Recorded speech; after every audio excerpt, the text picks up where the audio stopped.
इकडे अंबाजोगाईमधील शासकीय स्वामी रामानंद तीर्थ रुग्णालयामध्ये बनावट औषधांचा पुरवठा उघडकीस आल्यानंतर नवीन माहिती आता समोर येते आहे। राज्यात 5 बनावट कंपन्यांच्या नावे तब्बल 11 जिल्ह्यांमध्ये बनावट औषधांचा पुरवठा होत असल्याचं उघडकीस आलंय।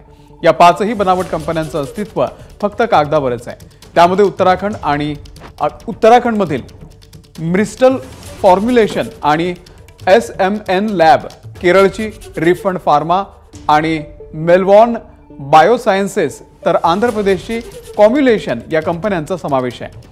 सरकारी हॉस्पिटल्समध्ये अप्रमाणित औषधं पुरवली जात असल्याचं जानेवारी 2024 मध्येच लक्षात आलेलं होतं आणि तेव्हापासून चौकशी सुरू होती।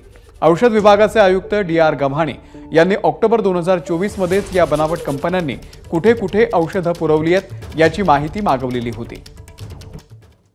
दरम्यान स्वामी रामानंद तीर्थ वैद्यकीय महाविद्यालयाला गोळ्यांचा पुरवठा करणाऱ्या विशाल एंटरप्राइजेसवरती बंदी घातलेली आहे, असं रुग्णालयाचे डीन डॉक्टर शंकर धपाटे यांनी सांगितलं आहे।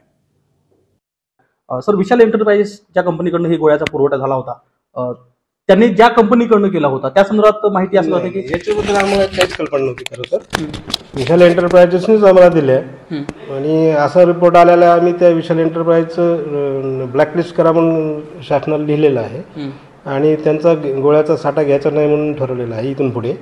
आणि त्यांचे जे काही बिल आहे ते सुद्धा आम्ही काढलेलं नाही आहे आणि त्याच्यावर आता आम्ही एक 4 सदस्यीय चौकशी समिती पण नेमली आहे। म्हणजे कंपन्या सर फ्रॉड होत्या किंवा त्या कंपन्याचा अस्तित्व नाही अशी माहिती मिळते?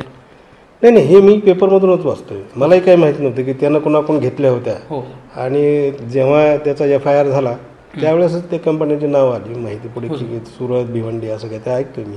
त्यांचं आपल्याकडे काय आलेलं नाही। तर आपण बघतोय की त्या कंपन्या ज्या आहेत त्या कागदावर अस्तित्वात होत्या हे जरी समोर आलं असलं तरी यात प्रमुख या डिपार्टमेंटची ज्यांनी सप्लाय केला होता ती विशाल एंटरप्राइजेस होती, ज्यावरती आता गुन्हा सुद्धा दाखल झाला आहे।